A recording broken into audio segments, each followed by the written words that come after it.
James, are you ready to go, James? I'm still reading. Oh. It's very compelling. I'll be honest. I'm sure it is. Yeah. The art of fighting without fighting. Oh, anyway, we must press on. Right. Where did you get that from? Fighting without fighting? You have to say it. You have to say it with the Bruce Lee twang. Fight without fighting? Okay.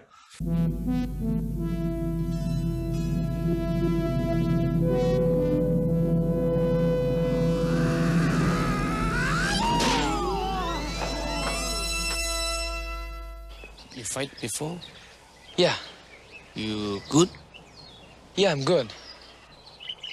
Good defense? Yeah. But strange different in America.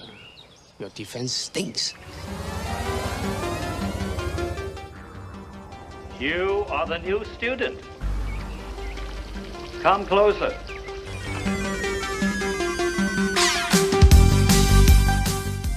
You're listening to the Kung Fu Podcast presented by James Still. I didn't think you had it in you. I'm your huckleberry. And Steve Newby. What I do have are a very particular set of skills. Skills I've acquired over a very long career.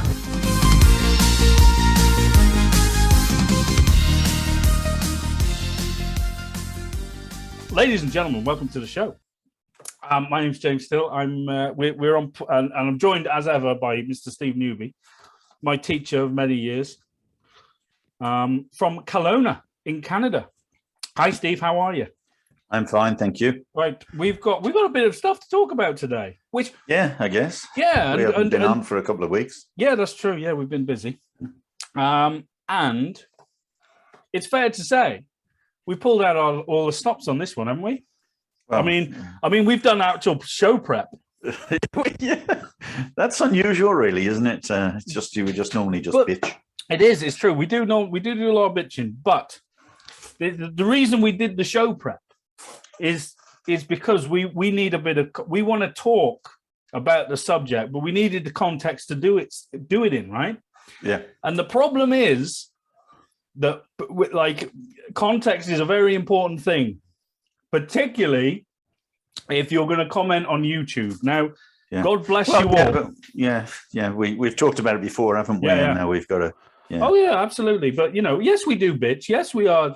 Slightly biased in the direction of traditional martial arts. But we like to talk about it. We like to put forward our ideas. Now, the reason I'm talking about context and everything is because we're going to be talking today about what is arguably a British institution in I won't say martial arts. No. I'm going to say self-defense, right? And that British institution is Mr. Geoff Thompson. Now, I kind of like him. I kind of like his the cut of his jib, but there's also, stuff we can talk about, and I think you can safely say it's not him we're talking about. It's just the contents of of ideology, I guess, if you absolutely. Like. Absolutely. Or at least the where that ideology comes from, where we would disagree and agree, and so on. Yeah. So the show prep, I actually bought one of his books. I had one of his books already. I bought another book on the recommendation of a viewer on YouTube who sent us a comment. I'll read that comment. But what I've done is there's a video. I've linked it in the description to this podcast, and it's Geoff Thompsons Fence, right? And I would implore you to go and watch this video before listening to the rest of this podcast. I know, you could follow along easily because we have an intelligent type of listener who tunes into the Kung Fu podcast. I'm sure both of them, they're intelligent people. But if you want some context, go and watch this video at the very least. Okay, because a while back, a couple of podcasts ago, we talked about our martial artists make the best make good self-defense experts or something. And a lot of what we're going to talk today kind of, we're going to echo what we said in that podcast, but, we're kind of going to just go through this Geoff Thompson self-defense thing today, which we didn't really do before. We touched on it, but we didn't do it in any sort of great detail. So that's what we're going to do. Now, my thing was, right, and it all started with, let me read it here. It was a comment. So the last podcast we did, you were talking about that you had some young lad in your car, didn't you? He'd done karate or something, and you sort of you kind of said that what was it? Christ. I wish I could remember. I can't, yeah. No, it was about, you were talking about understanding the simplicity of striking or the so you said to this lad in your car, and I asked him where he would if he was to punch me, right, where would be my target? And he said it would be he said, oh, maybe the chest or the face and I just says, well, why not the arm? The arm's come in, I'm going to strike at the arm. And that was pretty. Well, it's a pretty simple theory that the closest target is the one that's closest to you. I think that's kind of says it all, really. It does. And a lot of people will argue, oh yeah, but you've got to catch the arm. Well, not if you know where it's going. Right. Well, we'll get onto this in more detail, but you also talked about, and this is where this comment comes in. You also talked about, we were talking about trying to slow down. We suggested, we were talking about speed, weren't we, in fighting? And you said, well, if two people are sort of equal in terms of their physicality and speed, like they're quite fast, how do you compete with that? Well, you want to try and slow down the other guy. Yeah. Right. And you could take can't it go any faster, then that's the only way you can do it. Yeah. I think we kind of went on to a sort of a self-defense scenario, tangent, and we weren't just talking about sort of the rules in competition fighting, sport fighting, etc. No. And one of the things you said was, hey, Jesus Christ, throw a bloody chair in their way, and that'll slow them down, etc. Right? Yeah, all sorts of things can slow them down. Yeah. Okay. Right. So we'll get on to this anyway. So I had a great comment. Now I'm going to read this comment from this guy called Jimmy, and to be fair to him, he's actually a really nice guy. I started messaging back, and he's a pleasant guy. I'll be honest, and he recommended me this Geoff Thompson book. But anyway, his initial comment was this. He said, at 1450, this is when we talked about the chair in the pub. He says, you don't actually have any experience of fighting in a pub, do you? I'll hit him in the arm because it's closest to me. I'll wrap his knuckles on his shin. You need to try this with a resisting opponent / partner before you try and teach anyone.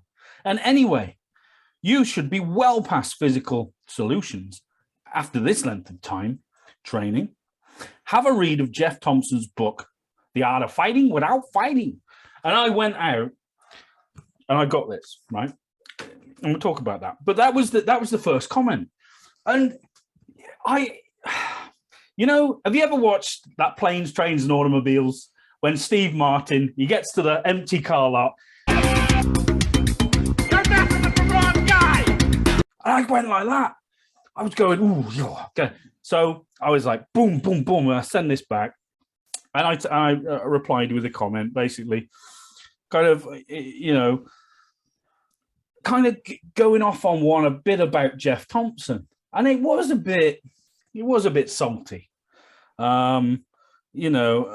Nothing, too abusive. It's certainly not. But my sort of thing was, well, this guy, he's a big guy. You're going to take self-defense advice from this guy. He's built like a brick shithouse, this, that, and the other, right? It was salty. And when you write things or you comment and you think, shit, maybe that came across the wrong way. So, on Jimmy's advice, I thought, you know what a great subject to talk about. GT, the British institution, the self-defense institution it is. Let's look at what he's talking about. And one of the things that Geoff Thompson, can lay claim to in the realm of British, in realm of self-defense, because he's been all over the world teaching, is something that he calls the fence, right? Are you familiar with the fence, old man? I don't call it the fence. Right. I call it self-defense. Okay, all right. But you know what we're talking about, right? I'm assuming you guys have watched this video that I've linked to. Please do. Very important in context. You made me watch it. I did because it's only fair. Normally you wouldn't, would you? You just couldn't be bothered. Now, how do we explain the fence? What I'd like you to do, old man, is I would like you to explain Geoff Thompson's The Fence. Can you do that? It's basically to maintain a range of safety. Right. That's all it is. It's just to maintain a range of safety. You're going to be in a position where you can prevent the other guy from responding, before you can respond. Now, you can create that fence using your arms if you want. Don't want any trouble. You can put your arms how you please. You can put your arm on his shoulder. We always taught that. You're listening to him. Put your arm on his shoulder. If he does even attempt to move, you're going to smack him and you're going to create, you're going to take the first bite, if you like. And we also talked about the fact that when you're in a room, you can use everything to your advantage. Remember that it isn't just about throwing a chair in front of someone to prevent them getting to you. It's throwing their friend in front of you. It's which was described as well, by the way. Right. Tables, if you want. Yeah. All sorts, standing the other side of a car. It's all, Right. If you want to name it, it's a fence, but really all it is defensive tactics. Right. And you're just ensuring that you can't get reached. Well, I tell you, it's only fair that I sort of define it as best I can in the way that Geoff Thompson sort of puts it across in this video, just for clarity on that. Yeah. So a fence is in the broad strokes, because it is, there's a few ideas within it. Essentially, like you said, you're placing your arms out in front. One of them's touching, so you're creating that gap. Not that many people are going to let you touch them before they respond. Okay, but this is what I'm saying. Now, there are many kinds of fences, because Geoff Thompson's sort of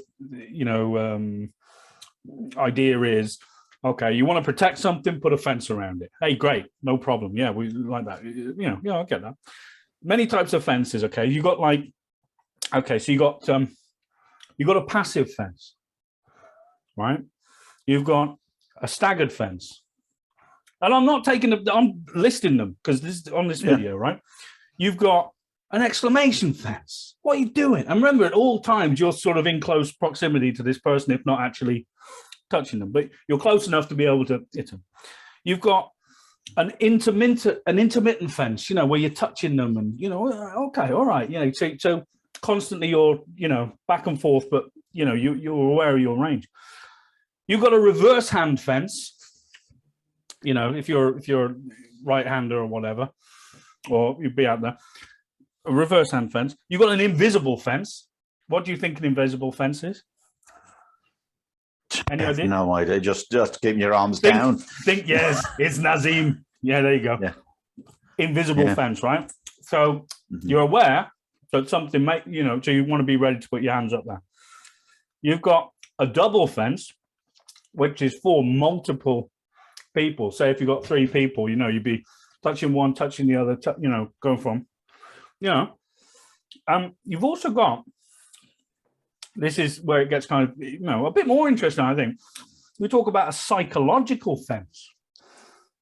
So a psychological fence, for those of you listening, is, effing and jeffing in their face, don't you tap me and all that good stuff, throwing a few F-bombs in there, putting them off, showing your teeth, right? You've got as well what's that? A physical fence as well, right? Physical fence. What could that be? Well, what you just said, put your friend in their way. put his friend in his way, put an object a table, in his a chair. way, a table or a chair, right?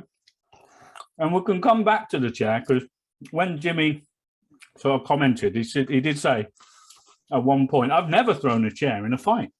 No one said throw the chair. No, okay, yeah, all right, but I don't. It's not about what Jimmy says. Okay, but so remember context. If you're gonna, guys, if you're gonna comment on it, Geoff Thompson is talking about this.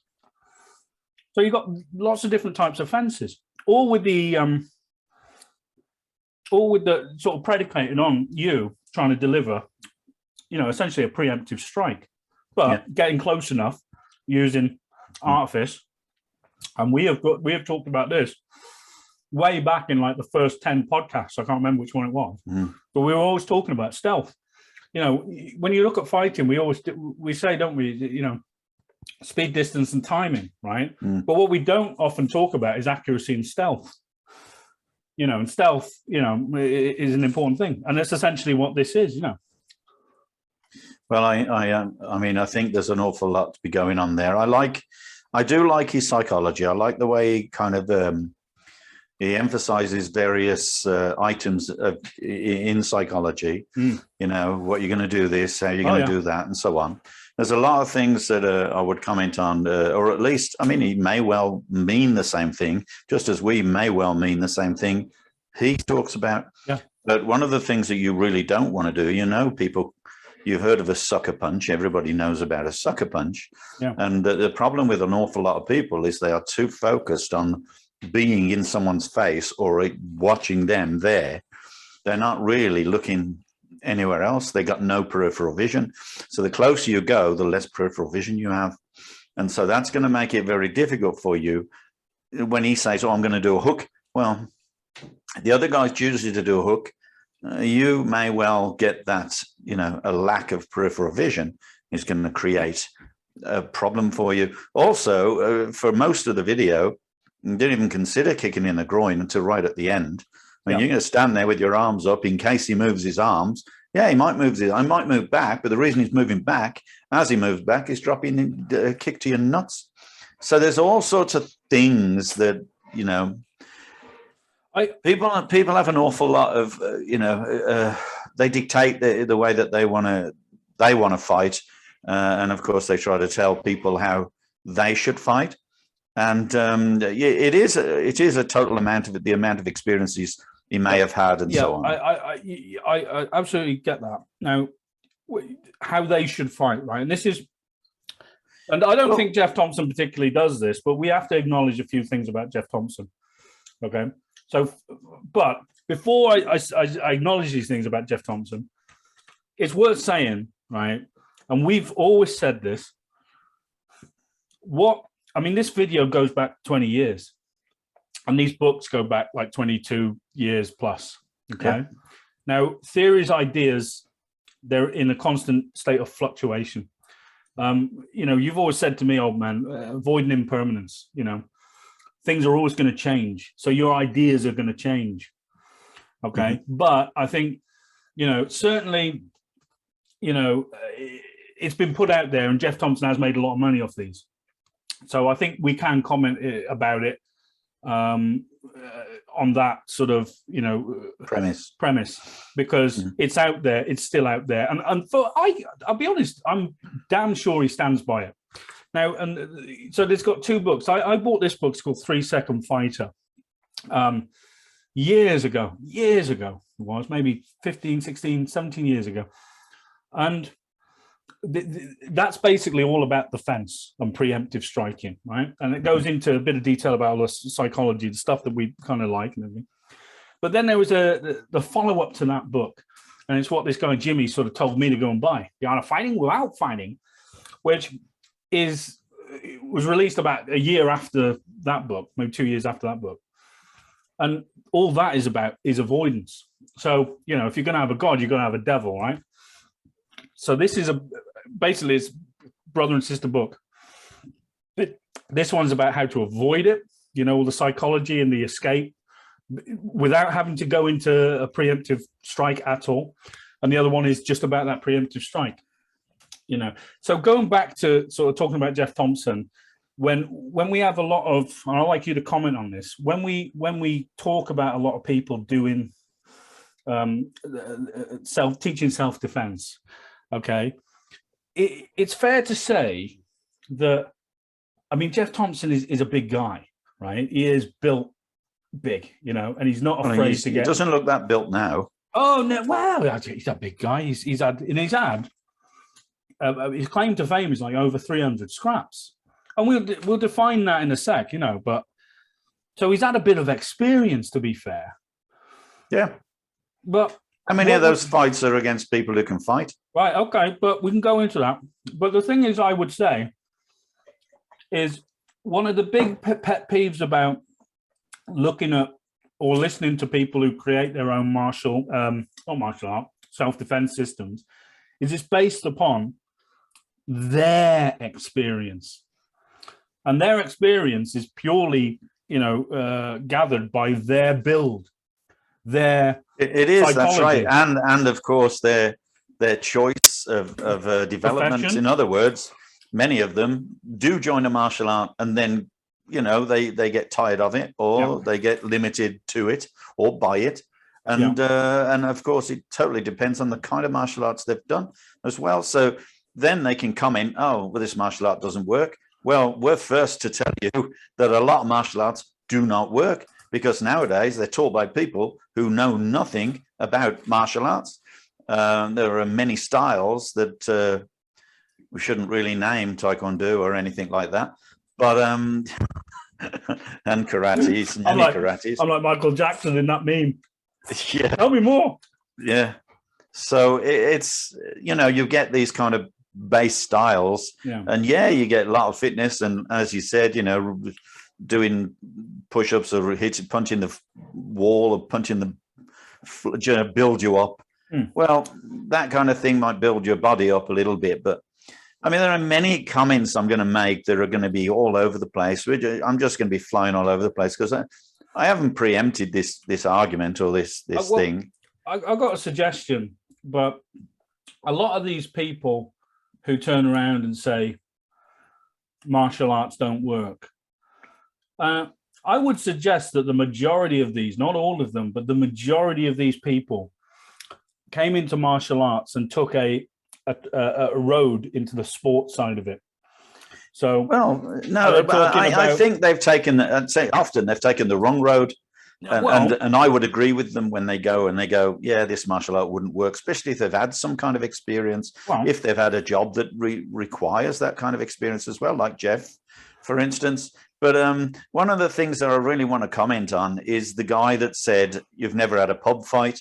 Okay. How many people in a pub are not interested in fighting? They just want to go for a drink, and they get a little tipsy, they get a little drunk, and they get a little wayward. And they're your enemy. They're the people that you got to then fight, right? And they have probably next to zero fighting experience, except amongst their mates, and they have zero experience in any kind of martial art, if you like. Right. And then you're saying, oh, well, they're going to be hard. Well, really? I mean, most of them probably don't even want to fight. The people who do want to fight, they're out to pick on people who don't want to fight. And of course, as he said in his demonstration, Geoff said in his demonstration, that person is going to be giving it all this and giving it all that and giving all that. I mean, that guy probably can't fight for toffee anyway, but he's just trying to naturally dominate. Yeah. And it's, because he's trying to dominate doesn't make him a fighter and doesn't make him capable of defending himself. So when this guy's coming at you like that, and then you go, right, okay, I'm going to give it a second, and if he touches me again, I'll smack him. Does that make you hard? Does that make you good? No, it doesn't make you good at all. It just means you've hit someone.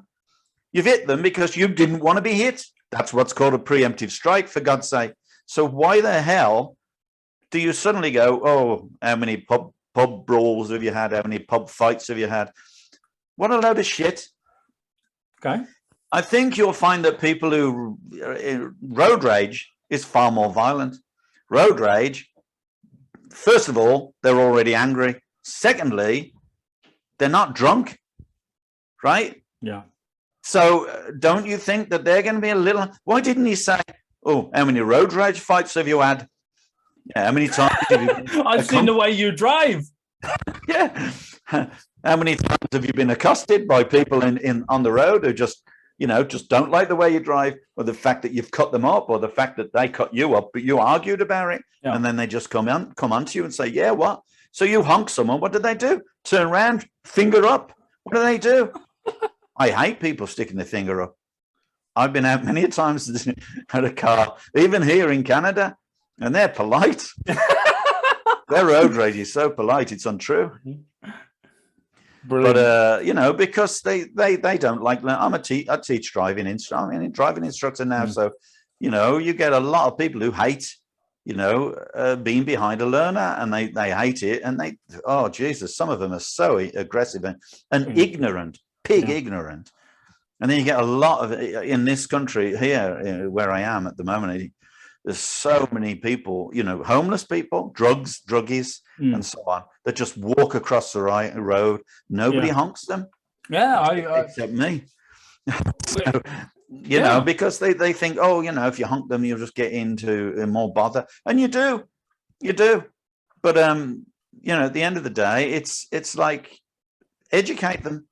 Yeah. But like I say, you can get an awful lot of violence coming out of road rage. No, it's got nothing to do with have you had a pub fight. Well, look, I mean, I don't go to a pub. Well, okay, steering it back on to Geoff Thompson. I've seen a lot of road rage. Yeah. So Geoff has had like over 300 fights, all right?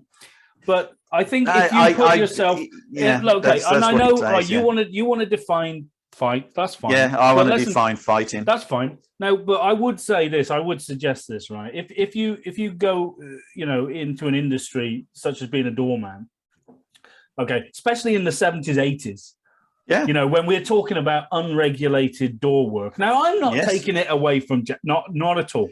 But let's just set the scene, okay? You've got unregulated doormen who, let's face it, the majority of the people Geoff talked about on his video sound like absolute planks, but they were there to do a job. Now, are they greasing themselves off because they can get away with it in that environment? I don't know. Probably, I would suggest. And are they trying to prove something to their mates? But you've got to think about door work, right? You're in a profession where your job, is to ensure that everybody essentially, behaves themselves in a confined space to a point. If it's full, let's put that into context. Go on, then.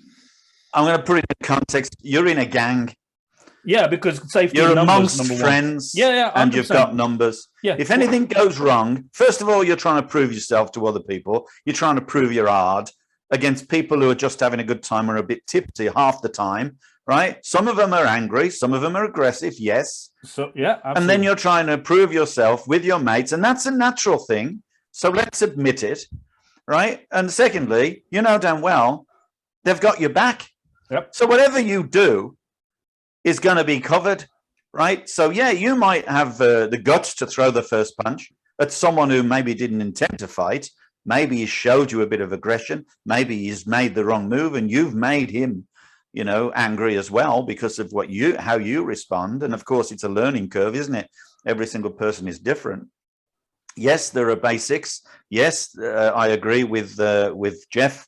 In terms of psychology, there are many ways that you can tell this psychology, but often, you get mesmerized or focused, you're going to lose this peripheral vision, right? You're going to get a certain position that you choose to fight from, but that's going to differ with everybody, depending on whether they got capability or whether they haven't, right? Whether they're scared or whether they're not.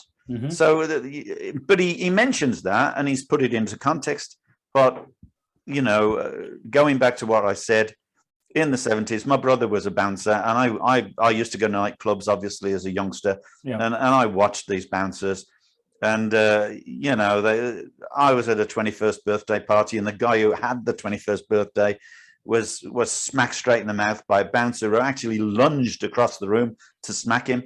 He wasn't even in any kind of situation where he was going to be aggressive. He was just arguing because he was being thrown out of his own party, right? And because he was being thrown out, he was having an argument with his girlfriend, which is why there was, you know, so much going on. Yeah. They were having an altercation. This bouncer just went straight across, punched him straight in the face. And you can call that, you know, oh, I've had a pub fight. That bouncer will go back to his mates and say, oh, yeah, I smacked him. I've had a few fights. Bullshit. That's not a fight. That was ridiculous. And I vowed never to go to a nightclub again after that, although I've been to some later. But that, and I just turned around and said, how can you possibly have that kind of policing? It doesn't work at all. Yeah. So, well, okay. So my point was, if you're in that industry at that time, you know, the likelihood of you having an altercation is going to far be greater than anybody else. I mean, look, so therefore you've got to have a certain persona. Right. Okay. Now that's fine. Now you can't get away with those things now. It's a different world, right? But don't you think that's what Geoff's doing, is selling a persona? Oh, yeah, definitely that's one side of it. And I would 100% agree. But at the same side, his persona, in terms of all the psychology, is actually, you know, I think it sells itself because it's good stuff. Yeah. I'm not knocking him. No. At all. I'm just saying that's the psychology of it. Yeah, and then when you sell that persona, you sell it to people like the guy that commented to you, right? Because those are the people go, oh, he's hard. That's good. You know, I could do that, or I'd love to be like that. How many people look up to people who you know? I do, yeah, but then I could throw the art of fighting without fighting into the equation here and say, well, what, you know. On one hand, he's talking about this preemptive strike, the fence and everything. But on the other hand, he is clear. And I personally believe as he's gotten older, he's probably, you know, mellowed out a hell of a lot, like we all will do, and sort of moved on to threat evasion and tactics along that way. But certainly at the time of this video and in the context of the time he was working on the doors and everything, you know, you would be, you know, a bit naive not to think that maybe a couple of times he could have avoided, but what the hell? Well, like I said, I just gave you an example. Yeah.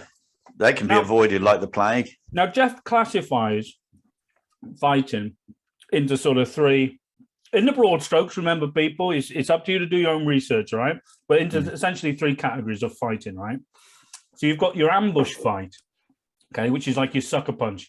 You're walking down the road, someone comes up behind you and does something. So you don't, you know, it just happens that you're done. Okay. I wouldn't define a sucker punch like that, though. Okay. All right. Okay. That's fine. Okay. That's just one scenario I've given you there. Yeah. That's essentially an ambush. That's just a, right. That's just a scenario. An unprovoked attack. Right. Okay. So you got an ambush. Yeah. You've got match fighting, which is a consensual exchange of violence, whether you're, you know, Jippo's bare knuckle boxing, which isn't with the after rules. School, I'll see you after school, right? Or, you know, match fighting is your sport fighting, your boxing matches, all the rest of it, you know, consensual. And the third type of fight, what sort of Geoff suggests, is the 3-second fighter, which is all about this preemptive strike. You know, you want to be 18 inches from somebody, get in that range and preemptive strike them using artifice. You know, and drill a good punch. You know, I think Geoff favors the old hook punch. You know, he does, and I, you know, I mean, I'm only going to make a comment because I'm sure he could comment back. Yeah, but I would have loved to have got Geoff's from 18 inches. It's quite close. You know, I know he's talking about people can do it 6 inches and all that kind of thing. Well, you got to understand could do it at an inch. Yeah, but he's already got his fist formed, and that's my comment. Right. I like a slap because there's nothing can be broken. Yeah. But if you're going to form a fist from this position, by the time you reach that jaw, you're risking your knuckles half formed. A lot of people are, and I'm sure, you know, he can hide the fist. I'm sure he can completely, I don't know, if you like, just deny people the opportunity to see what's coming, you know, by aversion. But if you make a fist from there to there, it ain't going to be formed very well.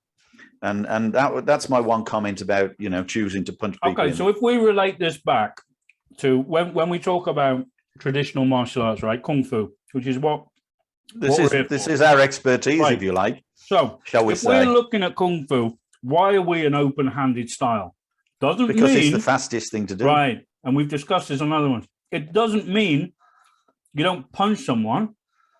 No. But the theory of application of technique, I spit my popcorn at him. The theory of application of technique is it would be faster for you to strike with a palm or indeed fingers than it would to create that. And a longer range. And a longer range.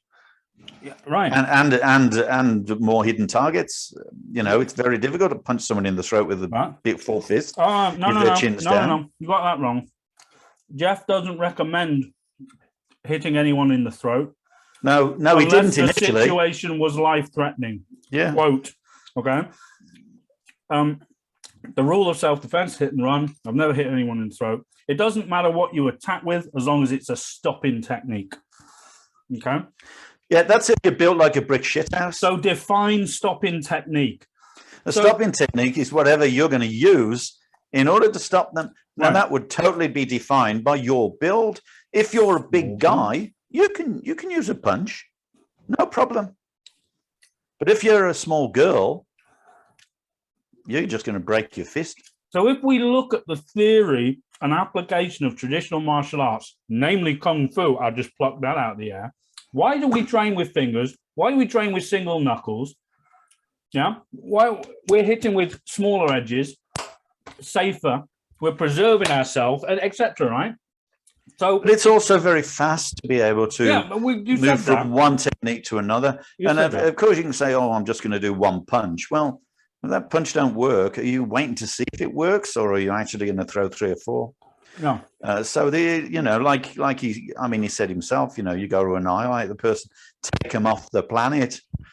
Yeah. Well, fine, and that's good, but it totally depends on your size and how you're going to approach the attack and what you're going to use. And you're going to have to define your attack by your size, not just by the opponent's size.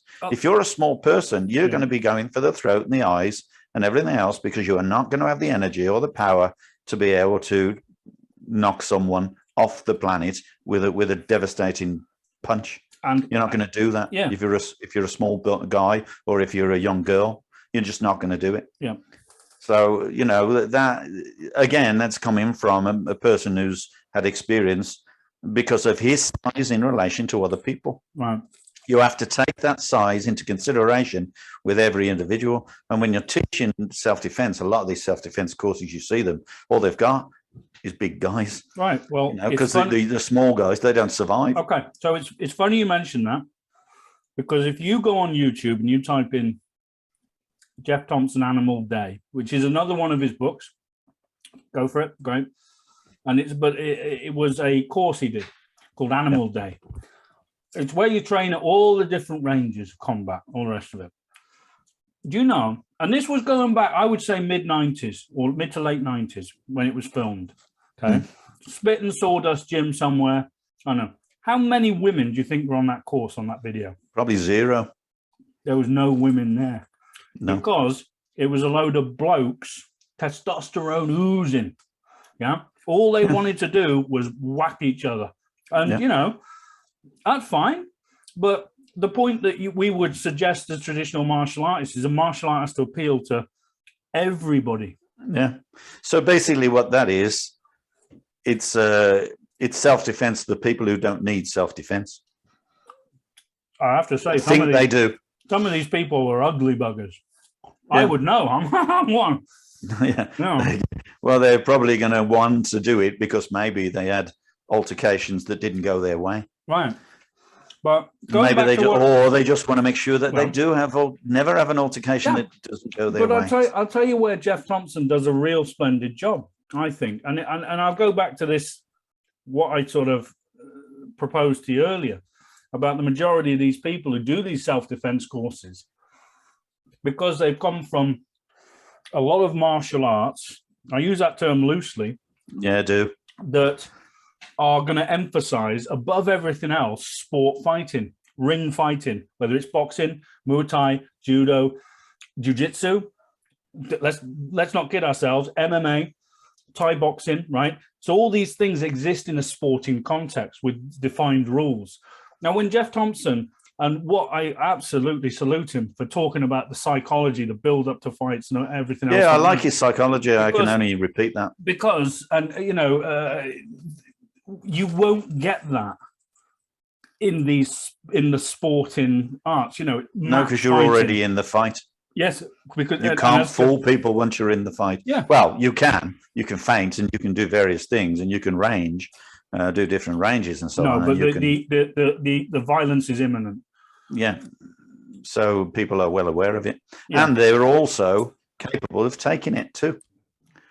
Whereas a lot of people in a pub are not capable of taking it. So you could knock someone out with a punch, with a single punch, especially if they didn't expect it. Yeah. So at the start of this vid, you got the disclaimer, which is fantastic. Geoff does not believe in violence, it says. All right. Made a living off it. Yeah. Well, look. I think there's something to be said about. I understand what is meant by that. Right? I think he's good. He's good at his psycho. I like the way he does his psychology. It's obviously become an art form to him. He loves the idea of being able to find the fastest way and the easiest way. And of course, it isn't for us. The fastest way is a technical way. Okay, but of course, it's got to include psychology. It's got to include fighting. It's got to include distances and so on. But of course, he's not looking at it as a martial artist. He's looking at it as the simplest direction from a specific range that he wants to be prepared for. Okay, right. Like the position he's in, the position he wants to put his arms, has worked for him. Okay, so no, not just him, for many people. Yeah, for many, of course, and everybody has their own way. I mean, we've all heard stories and seen things and maybe done things that have created an escape for us. The problem you've got is when people talk about, they always talk about, this works for me. Okay, this works for me, and so they teach it, and it'll work for a lot of people if you take out an awful lot of strategies. Well, what does that sound like? Jeet Kune Do? Yeah, exactly. Which it does. Yeah, it's a saturation of something. You're just saying, okay, this is what I'm going to do. This is the only way I'm ever going to do it. Yeah. And of course, you've got to adjust it for various people. So. He's got one specific thing he wants to do, but he's got to adjust it for other people. Yeah, but also it's good on a marketing strategy, on a learning capacity basis as well. Yeah, it's a very simple thing to teach. It's a simple thing to teach, but it's an extremely difficult thing to learn. Yeah, because you've got to have the psychology to start with. Self-defense is about psychology, not about technique. Yeah, right. So if you've got to sort of, you've got to be that way inclined in the first place. And I've said before, and I'll stick by this, you don't know what kind of person you are until, the shit hits the fan. Yeah. I've seen, going back to, I've had a few fights and nowhere near, not even bloody, 10% of what Geoff has had, but not even 5%. But I've seen the most docile people who were my friends in the army. When in Afghanistan, when it was kicking off, they turned into warriors, man. Yeah. And it's the quiet ones, isn't it? But you can't teach psychology on a self-defense course. What you can do is you can use terms like, I'm going to pressure test it. So I'm going to get a group of people, and you've done it in courses as well, Steve. When you've had people circle you, right? You attack, now you attack. You don't know who's going to attack. But you've never called it pressure testing, I don't think. No, no, it's just training. It's logical training. It's strategic training. Right. Because, whether pressure testing is where someone says, right, I want to see if I can actually survive the fight. But most people will put themselves in an environment that is safe, because otherwise it becomes extremely violent and dangerous. And then, but other people would prefer the danger, and then so they just go straight into the most violent situations. But here's the thing: is a pub a dangerous, violent place? And the answer is no. It's not. It has violent people, the same as people on the road. It has violent people, the same as people in a psychiatric clinic. Not everybody is a bloody headhunter. They are there having a good time. Some of them get a bit boisterous. Clashing characters clash, personalities clash, and then people have to decide on what they're going to do about that, dependent on their ego. And so if they've got a big ego, they don't want to back down. Fine. Some of them will when they realize the other person has a bigger ego, and very rarely comes to blows. If you look at any altercation in pubs, it very, very rarely comes to blows. The only thing is that when it does come to blows, it looks violent. And then the person who survives is a person who's prepared for it. And very few people actually prepare for it, but they just think they can. They just think they can do it. But you're and of course they're fed by these ideologies. Well, you introduce alcohol into the mix as well. Yeah, exactly. Alcohol is you can see it's going to get worse, and drugs as well now, of course, and money, because if someone's selling drugs, and and there are people there who want to buy the drugs, and some people who don't, and some people who owe, and so on. You can come out with all sorts of stuff in a pub and create a situation, but you know how to avoid? You just don't go to the pub. Well, that's it. Don't go to that pub. Go to a nice pub. Yeah, go to Weatherspoons. Right. So going back to the disclaimer, all violent situations should be avoided, escaped from, or talked down. A physical response should only be used if you have the honest belief that you are about to be physically attacked, injured, or killed. Yeah, I agree. Absolutely. Yeah. So, and I'll tell you what as well, this isn't a, that we've said this, but we genuinely have said it. Yeah. They only have to watch the podcast, so we would talk about. Jeff, I tell you the point. Okay. Maybe we're not as polished? kind of polished with our verbal explanations. Maybe we're not prepared. We haven't written books. We write. We don't even read from scripts. But as you watched that video, of course, he's reading from one of his books, no doubt. And some of it. Well, what if he is? He is, but it's no big deal. It's what he wrote. It's only fair. Absolutely. Yeah. Geoff goes on to say, this is towards the start of it, and it's a point that we've made. Most trained fighters get taken out before they realize what's going on. They do, because you might be super, super switched on and aware in the ring. Once you've bowed, once you've acknowledged you're going to have a ruck. But when you're out on the piss on the night out, you're going to be everywhere, aren't you? Right, but remember, someone's got to lose a fight. They're both trained, but someone's got to lose, right? So it's down to the moment. It's down to the moment whether, and what Geoff's trying to do is prepare for that moment. And he's obviously giving advice for other people to prepare for that moment.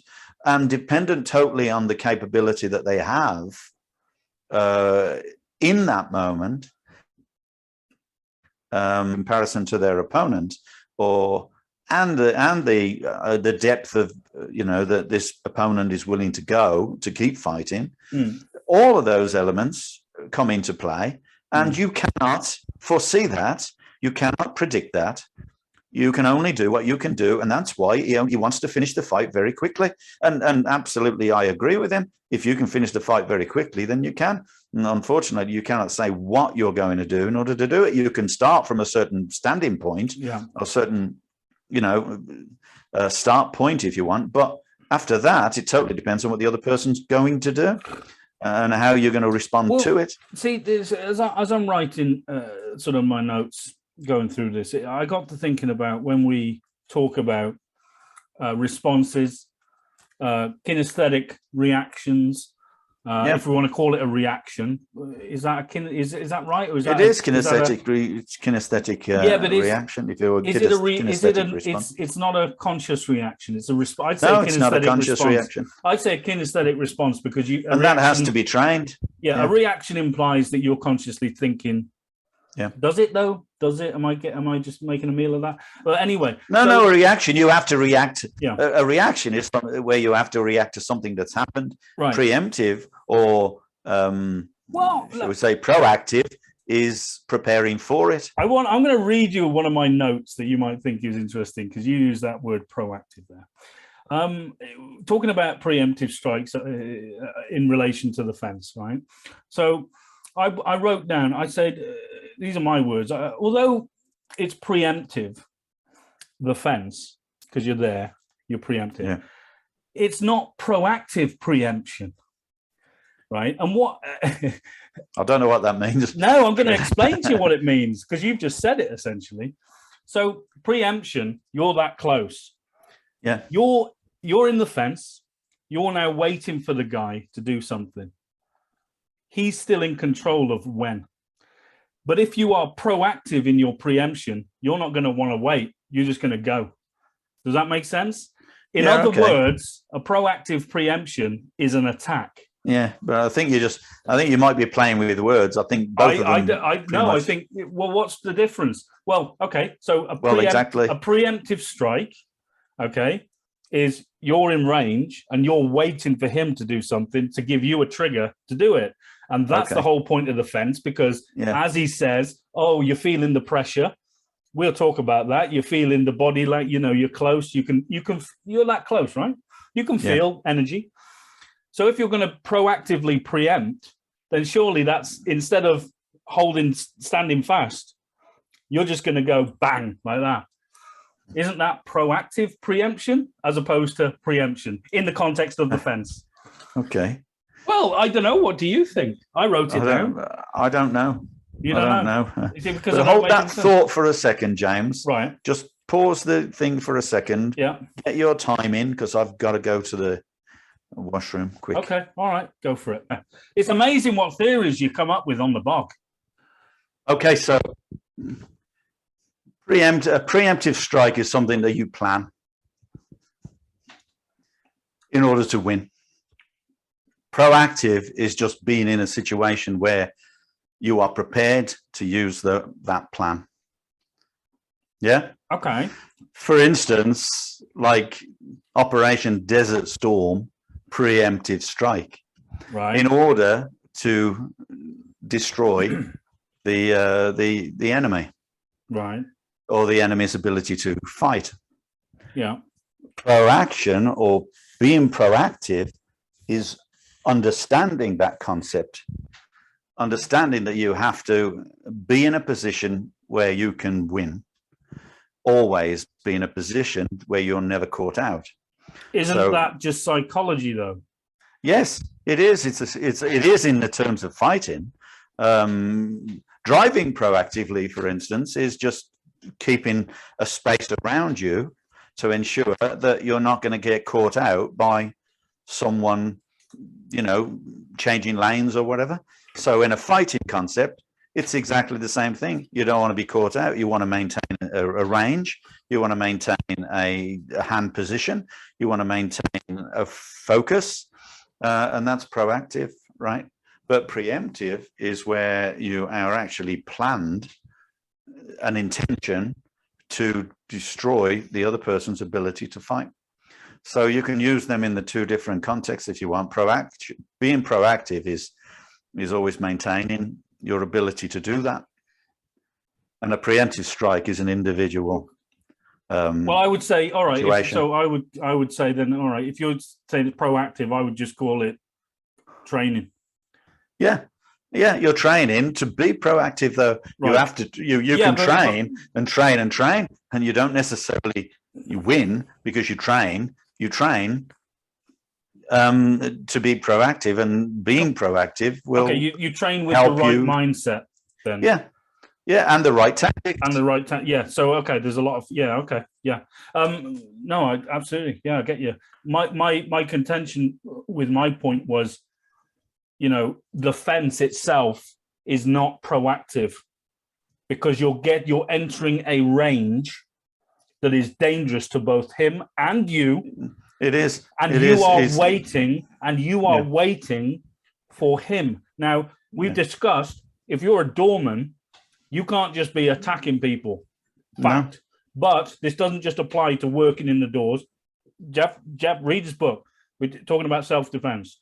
So if you're if you're a small person against a big guy, do you really want to wait with the fence to see what he's going to do? And then if you're good enough to sense a change, boom, go. Okay? But that's why he's keeping his arms up. No, I get that. But don't forget, old man, even you, because you taught me the luck factor. Okay? Oh, there's always an element of luck in it. Yeah. Now but the more you train, the more you experience, the less, I guess, luck you rely on. But it takes an awful lot of training to get that lucky, right? That's absolutely right. But no, and here's the thing, right? Are you gonna? I mean, in the days of litigation, CCTV, look, you can't just go up to someone, bang. That's why this fence, is there to sort of, in Geoff Thompson's ideas, I suppose, and what he's putting forward is the idea to gauge the situation. Can you avoid this fight? But if not, no. But my point is that you are reacting. He can beat you on action. You're in a reactive mode, whether or not you want to define it as a preemptive strike. But the fact is, you're within range that's dangerous to you.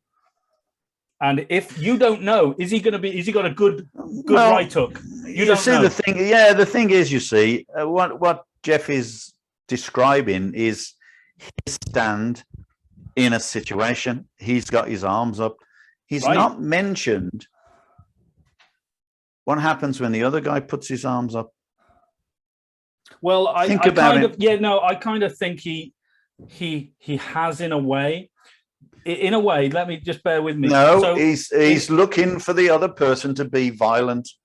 The other person may not choose to be violent, but may well play the same game. Okay, but and may play it better. But he does talk about proactive trapping. Okay. In other words, you're controlling the gap, etc. So if the other person stands out, if the person looks like he's going to attack, if he chooses, he's putting himself in a position proactively, if you like. He's putting himself in a position where he feels he can cope, where he feels he can respond to the other person. But what if the other person does not take that bait? What if that person chooses? Let's just say two Geoff Thompsons are together. Right. Okay. Yeah. What happens then? Well, you got one stalemate, or you got a boom knockout. Yeah. Do you see what I'm saying? Yeah, I see what you're saying. Well, do you see? And this is why I disagree with people who talk about pub fights, because you're not going to get two Geoff Thompsons, because both of them don't want to fight. Allegedly, both of them are watching for the other guy to respond, but they're not going to move until they do. Okay. That's a stalemate, as you say. Yeah. So, in effect, what's happening is one guy intends to fight, the other guy intends to win. Right. And that's the issue, you see. The person who chooses to fight makes the move. The other person is waiting for that move, or at least he's put himself in a position where he can dictate or see that move. Yeah. In fact, drawing people into doing things as you do in competition, you can drop your guard in a competition, knowing full well the person is then going to go for the open space. Well, that's exactly what you're doing. Isn't that kind of the invisible fence? And Geoff Thompson's mate, who pioneered the invisible fence, would you say that this doorman... Did he really pioneer it? Did he? No, did he listen to what I'm saying. Would it be possible that this guy who uses the invisible fence is out looking for a fight?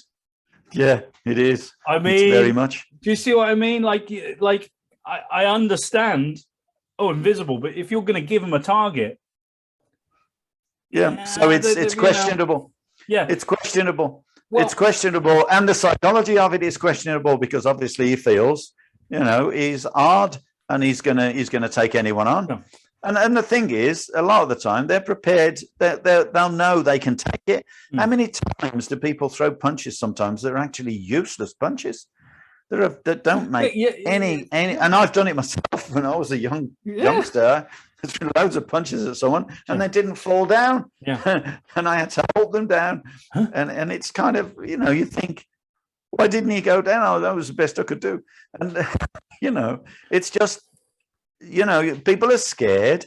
People are weak, right? In terms of their adrenaline and all this kind of thing. They're shaking, and they throw a punch which has absolutely no strength whatsoever. They're not trained, so they don't throw an ideally psychological or physiological. What's the word?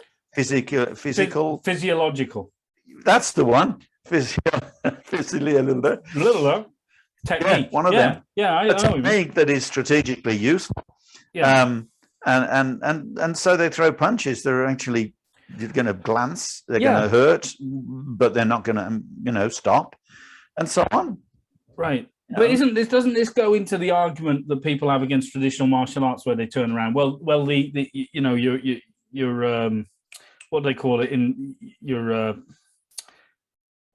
endorphin, what's it? Your fight or flight mechanism and stuff like that. Your adrenaline. Sorry, your adrenaline is pumping. Yeah. You want a gross motor skill technique. So, woof, a hook is quite a gross motor skill technique. You could argue, this is what they say against traditional martial. Well, this is where or you want to finger strike them. Or single knuckles straight. What you want is something that's accurate. What's the most important thing? Accuracy, power, or speed? And I would argue it's accuracy. Yeah. Okay. Yeah. Because you can glance a blow as heavy as you like, but if it's glancing, it ain't going to knock him down. No. So but if he only has to stick his finger in your eye, and if he's fast and if he's accurate, then he's going to make a problem for you. Okay, but this is on a theoretical level. Not. I think it's a proven theoretical level. Yeah, okay, on a proven theoretical level. It's about as proven as gravity. Okay, no, that's fine. But what I'm saying to you is that isn't the whole point of the fence and everything a gross motor skill, sort of armory, so you don't have to think about a million. This is what they'll say. You don't have to think about a million and one. No, you don't have to think. Well, you shouldn't be thinking about anything because you lose if you think. Well, it's a response, whatever your response is. And I think that's the problem a lot of self-defense guys misinterpret about traditional martial art. So they think you've got to think of lots of different things. No, you don't. It's just an innate response that you don't know what it is, and that's why we call it a kinesthetic reaction or perception, because it's like you touch the radiator and you don't even think about it. If the radiator is on, your arm's away. You haven't made a conscious thought process. No, you haven't. That's when we talk about like the fighting stance and same with blinking. Right. Okay. So kinesthetic. Interesting. Now, let me just press on. Okay, a couple of points I'm going to read out to you. Let's see if you can comment on these. Right. The fence is about control. And that was one of his quotes. Great. About control. Working the doors is working with real violence. That's another one of his quotes. Geoff doesn't want clones in the fence. And we've always said as well, there should be no clones. We don't want clones. So brilliant. Yeah, I like that one. Grappling is not where we want to be. So let's attack those. So the fence is about control. You've kind of defined what you think it is to start with. And it's our perception. It's a proactive approach. Okay. Is it about control? It's a proactive approach to control the situation. Okay. How you control it will totally depend on your skill level or your skill set. We're not just talking about the physical control here, because as Geoff quite rightly says, you can shout and bawl in their face, shit them right up, and stuff like that prior to any physical. What? Or can you? Because it totally depends on who you're talking to. Agreed. If you're a small person, fine. You're going to struggle with a big 6-foot dude who just laughed you off. But even if you're the same size and you scream at someone and they scream back. I've watched someone in a nightclub. Again, I mean, it's so stupid to watch these kind of things going on. And the one looks at the other, headbutts him. Guess what happens? The other guy headbutt him. Guess what happened after that? The other guy headbutted him. Next, headbutted him, and then one of them walked off. And you think, well, that's kind of, you see, he's right when he says it's animal instinct. A lot of it is all to do with animals, fight, flight, decision to fight, whatever, decision to run, decision to move, decision to decide when a buck is hitting another buck with his antlers, deciding which one's going to be the strongest and one of them's going to give up. And it's all down to his personality, if you like, or his depth of experience as well. And so, you're going to have two bucks banging against it, two bulls or two buffalo banging against each other. They're both as strong as each other, but one of them is going to give. That's the way it is. That's nature. One of them's nature. But you could argue that human beings have a more sort of complicated thought process. Not in a fight situation. They plan it. They definitely plan it. Pre-fight. But pre-fight. That's preemptive. That's, if you like, proactive. So I'm talking about all your fears and doubts and disbelief coming out before the act. For many people, yes. For many people, but not everybody, because some people are just total designed. They just want to fight. That's it. They just designed to go for it. I would suggest I think I get worried. Oh, geez, God, I don't want to do, but I would always, I want to be in the fight, because then at least I know there's no more build-up anticipation. Does that make sense? Yeah. Yes, it does make sense. And I've had a couple of physical alterations, and that was, you get a bit nervous beforehand, adrenaline, and it's natural. But once you're in the fight, you particularly if you've been doing, like I've been doing martial arts a long time now, I have a sense of comfort to a certain degree. Certain degree, right? So I just want to get it. Let's go physical. Great, brilliant. Whatever happens. But it's the same when we were patrolling in Afghanistan. You're on edge. All you want is to know: are you going to go back to the patrol base or your checkpoint? Are they going to contact us? Where are they? Let's just get this over and done with. As soon as that shot goes, it's a relief, because you know something's happening. Yeah, and you become free. You know what I mean? Yeah, you're always nervous previously. I mean, you can put that into any context, really. Yeah. Once you start thinking of the moment, you forget future and the past. Right. Yes. And that can be anything. I mean, think of people taking their driving test as an example. I mean, it's obviously something they're absolutely crapping themselves. Yeah, they're absolutely crapping themselves. But if they was to be in the moment and they're just concentrating on what they're doing in that point in time, keeping their eyes open, there's no longer any I don't know, sort of what do you call it, unknown. There's no more unknown. You don't know about the future. You don't know what you're going to do. You don't know whether you're going to succeed. And this is in any situation, fighting as well. If you think about the past, you're always thinking about your own training. You're thinking about whether or not you've had an altercation with this guy before, or how you dealt with it before. But that's no good. No, you have to deal with the present. Well, an animal, you would argue, deals with the present. But that's exactly what people will do. Yeah, right. They may have a preempt and a knowledge and a training perspective, but they still have to deal with the moment. That moment is defined by their training and by their experience. Right. But that's the same in everything. It's the science as well, isn't it? If you used to take your driving test today, you're defining your driving test success by your experience of driving. Yeah. Right. And then now if you take it when you're a learner, you've got no experience. Yeah. But isn't that the way? Yeah. So working the doors is dealing with real violence. Is it? Only if you want it to. Because now, I mean, obviously in those days, you've still got the people around you. You've still got support.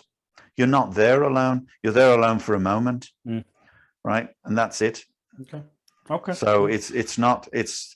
Yes, it is real violence, just the same as a altercation in a road rage situation is real violence, just the same as a robbery is real violence, right? It's how you deal with it at the time.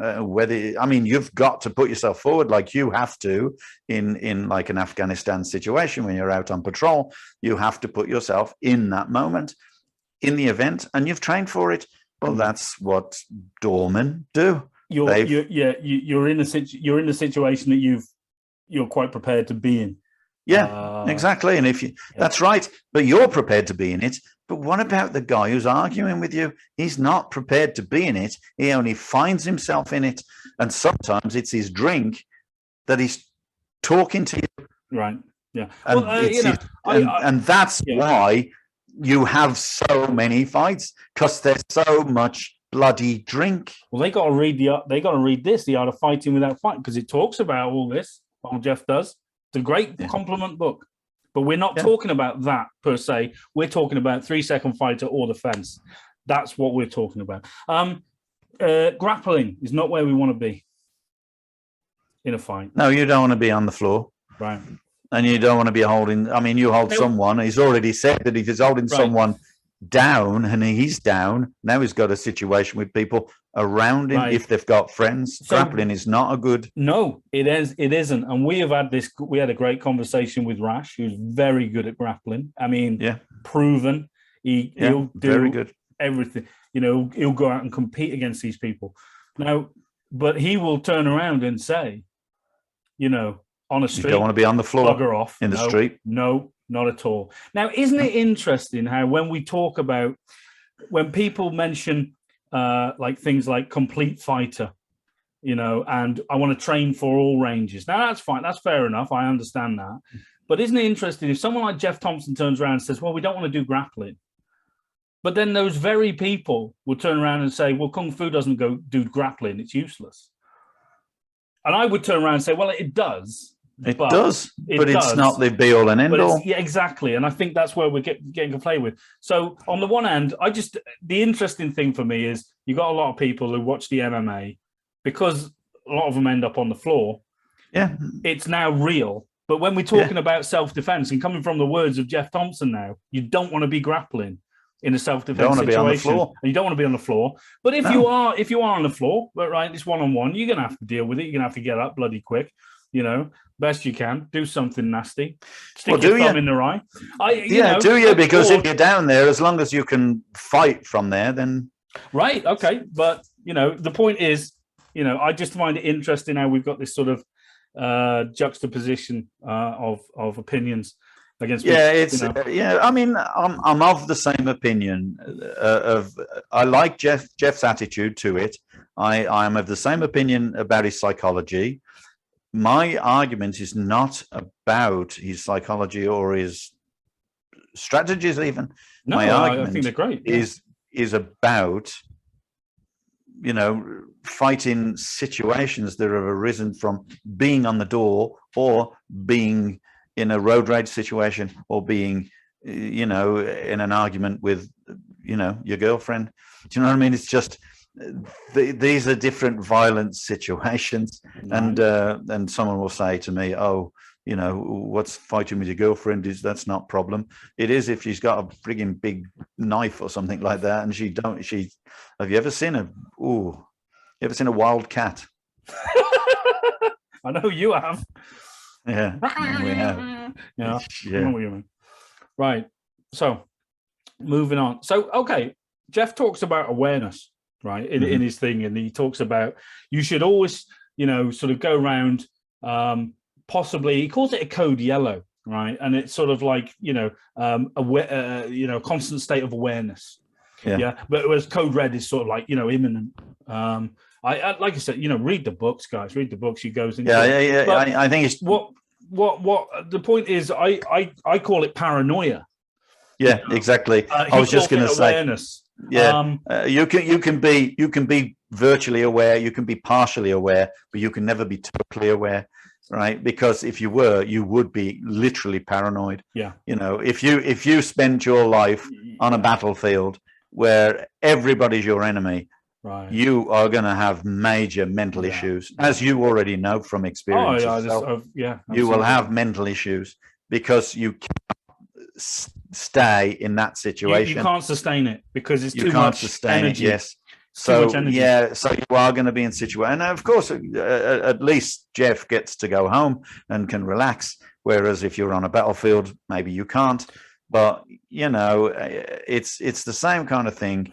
You are going to have a mental issue if you are totally. I mean, people can argue this, of course, because as I say, it's not the same as being in a military situation. And I would never want to make that. I would never want to ever compare the two. No, I guess make the comparison them, but on a they can't really be compared. No, I'm going to say they can't really be compared because of the fact that you can go home, you can leave the nightclub, you can, go shopping. I think Well, when I make military comparisons, it's not about the physicality per se, it's about the psychology. That's where I I understand totally. And it's like Kato and the Pink Panther. Well, yeah. No, not now, Kato. Not now. Attack me when I least expect it. Right. Yeah. Brilliant. Okay. So verbal dissuasion. Very important part of the fence. Verbal dissuasion. Yeah, that's that works a lot. Yeah, it works really well. Great, it works really well. Absolutely, and I've had that experience, a lot of those experiences. In fact, it's the best way. Before it comes to blows, it's definitely a really good way. Well, certainly, but you've got to have the attitude to do it. Yeah. A lot of people don't have. But verbal. You've also got to look a mean bugger, haven't you? You got to look hard. You got to look hard, otherwise they'll laugh at you. Yeah, I don't know. I mean, I think people can smell fear. Yeah. All right. But I've been in lots of situations where I've been able to talk to people. Yeah. Controlling the gap. Geoff likes to control the gap, and he's making a decision of where he's making the decision of where his gap is. Yeah. So he uses the term proactive trapping, right? Yeah.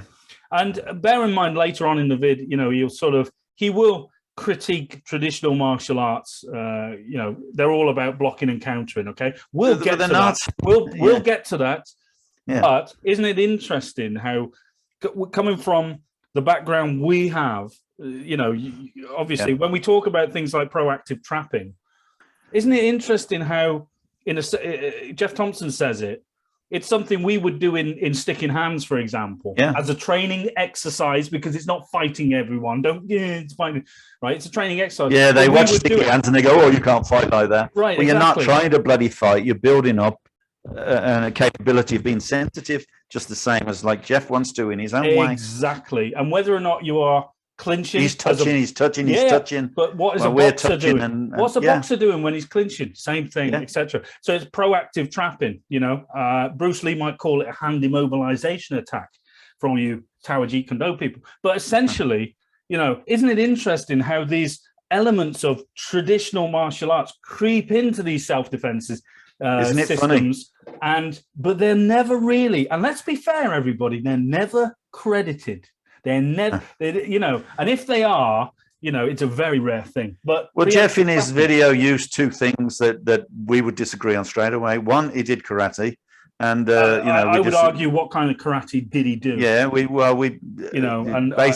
it's a completely different kind of system or science than what we would profess or agree 100%, with. And the second one, Wing Chun, he used it in the context that his arms are like so, and straight away his one arm, as soon as he put his arms up, you can see his arm. So he knows nothing about Wing Chun. I would say he doesn't. He knows of it. Yeah. And that's it. But so he uses it as in the context of his self-defense. But of course, he has no understanding of it. No, and many people don't. Well, the problem is a lot of people who teach don't. Yeah, that's the problem, and that's why he gets that kind of attitude. Yeah. And that's not just with Geoff, but with lots of other people. Have a terrible attitude towards martial arts because they're absolutely right. 98% of martial arts are frigging useless. No, today. They are just not. They have no scientific principle. They have no training in terms of real fighting or anything like that, or understanding of the concept of self-defense, if you want. He's right. They do like to sort of, they belong in the martial art movies, in the kung fu movies. Oh, he's absolutely right. 100%. And I just, I'm sorry, but he's right. He's absolutely right. Okay. Good point. I mean, later on in the vid, Geoff does say, everything we do in martial arts is about blocking and countering. It's about defensive movement. But the news is that you should attack first. You have to attack first. Now, I would suggest, with all due respect to Geoff, and bear in mind, he's had 300 fights. I haven't even had, 10 decent fights. But I would suggest he's operating from a false premise there. And I would also suggest that's based on his knowledge, experience of martial arts, and of blocking and punching. And when we say karate, right, and we gotta be serious about this, right? If you're doing karate in the 1970s, let's face it, in the UK, let's be honest, people, it wasn't that great. People were jumping on an aeroplane at first Dan and arriving in Britain as fourth Dans. I will equally turn around and say Kung Fu in the 70s, for the most part, was shit, you know. But when let me just give you a hypothetical, right? Karate in the 70s, maybe they do a bit of kata, maybe they do a bit of line work, but the bulk of what they do is going to be sparring, right? They're not we're not dealing with people who are delving deep into sort of technical movements, analyzing all the rest of it. It's pretty on the surface. That's my point with 1970s. Well, it's very limited as well, because remember, it wasn't all taught. As a concept, I think we can look at, where karate came from, etc. And it wasn't all taught there. Right. So when it was taught, in the first instance, it was copied, right, from Okinawa, and it wasn't all taught, and a lot of it was hidden, and the concepts were hidden, and so what they ended up with is what they tried to make up in the context of being powerful rather than being strategic, right? And unfortunately, that's great for disciplining, military and stuff like that, and again, take a look at Taekwondo, very good for discipline military. 100%. And keeping them fit and getting them to stretch their legs, but realistically, would they use it? No, they wouldn't. And I would also say that very few people back then, and even now, I would suggest, same with Kung Fu, same with most martial arts, is that they don't teach it in a way that would do it justice, or there's a lot, should we say, missing. But we've talked about that in another podcast. So my point is this, without being too offensive to the karate people, because I could talk about the Kung Fu people in the same way, it wasn't exactly good quality stuff. So if Geoff turns around and says, I'm a second Dan in karate, back in the 70s, 80s, whatever, I kind of have to go, really, was it? Yeah, so he's got no, to that end, he's got nothing to fall back on in terms of martial, and which is why he's not interested in martial. And I don't blame him. I don't blame him. No, I don't blame him at all. If he's been doing that, So he's got to go to his physical experience, and that physical experience he found was far more satisfying in the job he did. Yeah. And obviously he's found a way of, I guess, put it into categories. Yeah. Well, and psychology and strategies and tactics and building it up, and obviously writing about it will give him an awful lot of knowledge. Yeah. And I think he's got an awful lot of knowledge on the subject. And I commend him for that. Yeah, definitely. What I'm not disputing his knowledge, and I'm not disputing his experience. What I'm disputing is the environment where he got his experience is not necessarily the be all and end all of a violent situation, as you already know yourself. And of course, the same thing applies, is that the people he would have fought are not necessarily the most violent people.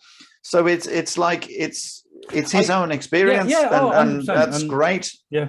Oh, but I think we should sort of acknowledge, Geoff Thompson doesn't just say, I've had fights in clubs. He has had some proper, street fight scraps and all the rest of it. I'm sure he has. So, if people, well hard. Anyway, yeah. So, but I just think going back to this, talking about preemptive trapping, controlling the gap, control the center line. He says, where have we heard that before?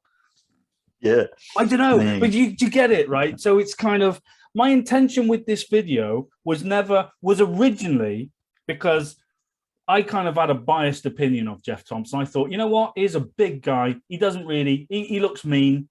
He doesn't have to try that hard. He's big enough. He can look after himself. Does that apply to everybody? Well, I think the more experience you have, it becomes easier and easier for you to respond. No, and to be honest with you, you should have less fights. I think as I read more Geoff Thompson and and I watch more videos, I do find myself agreeing with him on so many aspects. And so do I. But sorry, I was going to say I base my premise on the fact that you have a lot of fights. You can say you've had experience, but if you've had experience, why have you had to have that many fights? Well, that is the interesting point, because the reason he's had a lot of fights is because he put himself in the environment where he was going to have a lot of scraps. And how many of those fights were people who could fight back? Right. Yeah. And you've made that point. Brilliant. Yeah. Understood. What else have we got? We got be preemptive. We've talked about that. We used and this was a good one, I thought. We used the lead hand as a sensor to sense movements or to cover the hand arm with a V-trap. V-trap like that. Have we done that before? I'm just saying, right? I'm just saying. No, it's not a. Like I said, and you want to watch you don't break that thumb. Right. Originally, I wanted to sort of suggest that Geoff Thompson, everything that Geoff Thompson talks about was done before him. And it was, but to be fair to Geoff Thompson, he's never claimed otherwise. No, and he's done his studying. And he's done his studying. It's great. He's written about it. But I like that. I think if we're talking about your connoisseurs of martial art here, let's be perfectly clear about where this stuff comes from in the first place. That's all I'm saying. And it wasn't invented by Geoff Thompson, although he has packaged it beautifully. And it's great. He writes good books. But like I said, you've discussed, some of the, your premise on it, okay. So what have we got here? Attack off the fence. It was another part of the video. So we're talking about attacking off the fence. It doesn't matter what you attack with, as long as it's a stopping technique. Yeah, okay. But how do we define a stopping technique? Again, it's based on size, preference, it's based on target, it's based on speed, it's based on size, based on power, it's based on timing. Yeah. Another thing I liked was I've never hit anyone without asking a question to engage the brain, a verbal trigger, and he's going to use it as a verbal trigger. So two things there I like. Number one is the artifice of asking someone, what's your name again? Bam, which, by the way, I will say. Was that guy actually in a fight? Or did he just decide to smack him? That's my point I'm trying to make, you see. Yeah, I get you. 300 fights, you talk to every single one of them. How many of them are actually going to fight back? Intended to. A lot of them, big bravado. A lot of them drink. Yeah. How many? Yeah. And this is the big issue. And I'm not suggesting he's just going around battering people. I'm not suggesting that at all. And I'm sure he's had fights that he had to have. Yeah. But I'm going to say, without a shadow of a doubt, most bouncers have fights they don't have to have. Oh, I would totally agree with that. Absolutely. And I've been witness to that. I would also say that in the time of the 70s and 80s, you absolutely damn well know that was true. And the police did the same thing. Yeah. I've watched, we were walking on the street, in a big group, and there were police in the middle of Birmingham. Yeah. And this big guy, I always remember him, a huge big copper with a big beard. And he just come up behind my brother, and he was just pushing him and pushing him and pushing him, trying to instill him to turn around and start fighting so they could arrest someone. Yeah. So they could do something. Yeah. So they could get some action. Yeah, no, absolutely. And that's what it was like in the 70s. Yeah. And unfortunately, I lived there. It's what it's like now, to be fair. I mean, you get some guy kicking off at a petrol station at 1 a.m. You get 6 police cars. Some bugger breaks in your house. You'll be lucky that they're there. They'll ask you to send an email. Yeah. They'll send you the details of insurance. Yeah. Jesus Christ. So, it does happen. It has happened. I'm not suggesting that Geoff has done it, but maybe. Yeah. You don't know? Okay. So, it was the sign of the times. Okay? Yeah, definitely. The times. And a lot of these people that look up to people like, Geoff, and I'm not sort of naming Geoff as an individual, but when they look up to people who are going, do this, you can do that, self-defense situations, fracked, all that kind of thing. Fracked. When you're talking about that kind of thing, there's a lot of people who want to be in that genre. They want to be in that kind of element. They want to be able to do it. How many people actually set up their own self-defense groups believing they are, and how many of them can actually fight? So it is so, and I'm by all means not suggesting that I can. I'm just telling you I have information, I have knowledge, and I have experience. But that doesn't mean to say, I think I'm hard. I'm not suggesting that at all. So if anybody wants to say that, piss off. Right. That's it. Yeah. I'm just telling. It's all coming out my head, right? Well, but you're in a unique position, Steve. To be fair to you, you've done one style for how long now? Yeah, for 47 years. Right, one style for 47 years. Now that is a unique position in this day and age, right? So you've had a lot of time. I think it's 43 years, and the rest was something else. Yeah, but you that was when whatever. You don't count them, but you do. No, you shouldn't count them, old man. You shouldn't count them. I've trained since I was 5 years old. I've been in. Yeah, I know. I did karate when I was 6. Does that when my I was 13 started? when I did karate. Yeah. But no, it's like you have experience in your life. Everybody does, and everybody will claim that experience has given them a pedestal, if you like. And of course, I was in the Navy, so in the Merchant Navy, and they were just you either went in the Navy or you went to prison. Okay, that was what it was like in the 70s. 1974, I went in the Navy, and a lot of them were just prison people. Yeah. Right. But you got on with people, right? And if you didn't, then you knew about it. Yeah. And then I was a truck driver, and as a truck driver, apart from obviously I started the martial arts at that point when I left the Navy, although I'd done it before I went in the Navy, and it was just, trucking all the time. They're just in the 70s were just morons. Okay. They were just, some of them were just absolute morons. And of course, people who drive, there's so much, you can imagine 30 years of road rage. It's there. There's a lot of road rage. A lot of road rage. With you squashing women in Morris Minors, Yeah. Right.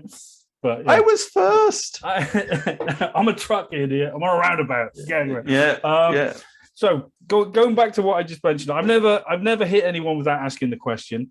To engage the brain, without a question to engage the brain, I use it as a verbal trigger. So what Geoff is talking about there, and I kind of like that. It's like trying to psych yourself up. So you ask him a question, sort of artifice, but that question, the implication is it sort of makes them think, makes them pause momentarily, but then you use that question as a trigger to yourself to say, I'm going to scrap now. So it's like psyching yourself up. I kind of like that. I like that. It's it's a strategy. It's a strategy. But it's a preemptive strategy. Yeah. Right. Is the guy going to throw the punch at you? Yeah. No, is he going to actually fight? Well, you've decided in your experience that he's going to fight. Well, so therefore, you then open your mouth and start talking with the intention to hit the guy. So what is it? Proactive? Is it a fight? Is it a fight? If you're engaging him in conversation, is it a fight, or is it just you hitting someone? Well, I won't say anything, but read this, and he talks about trying to de-escalate, right? But this is just about the escalation, as I mentioned before. I train to knock people out, says Geoff. Okay. Okay, great. Attack first with numbers.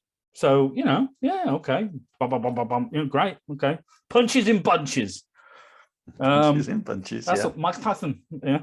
And this is one of my particular favorite quotes of Geoff, and I mean this. I liked it. Learn to hit hard. Okay, brilliant. So I would say, right, as a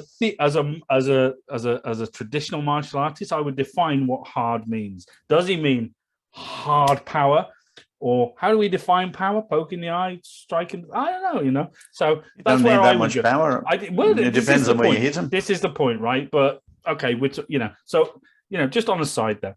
Okay, and then sort of the video goes on, and this is where I think we're both of the opinion where the video just got a bit like, Jesus Christ, Geoff, come on.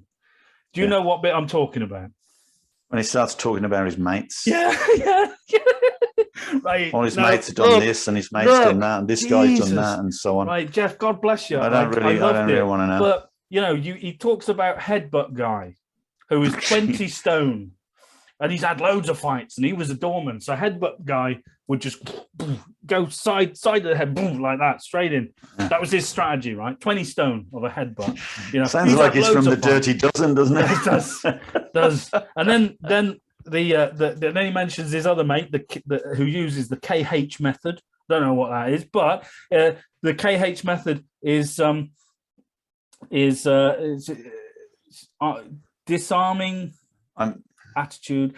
The KH method. He positions himself off to the side of the person in order so he can get his palm straight. So instead of straight on, the KH method is around the side. Now look, but wait a minute. That's totally fine by the way the other guy acts. If the other guy is going to let him stand by the side, he's probably not a very good fighter. But in the context of the fence, the KH method would, almost put your arm around them and guide them onto the side. Do you see what I mean? So he's talking about people who are actually they're not actually fighting. He thinks they might kick off. He's got this theory they might kick off. He's got the experience to believe they might kick off. He's basically fighting people who are not actually fighting. At every single point you've mentioned so far, he's fighting people that have not actually fight. They're not actually fighting. Yeah. Now, of course, I'm not suggesting that hasn't happened. Of course, there's people who've probably got to throw a punch or two.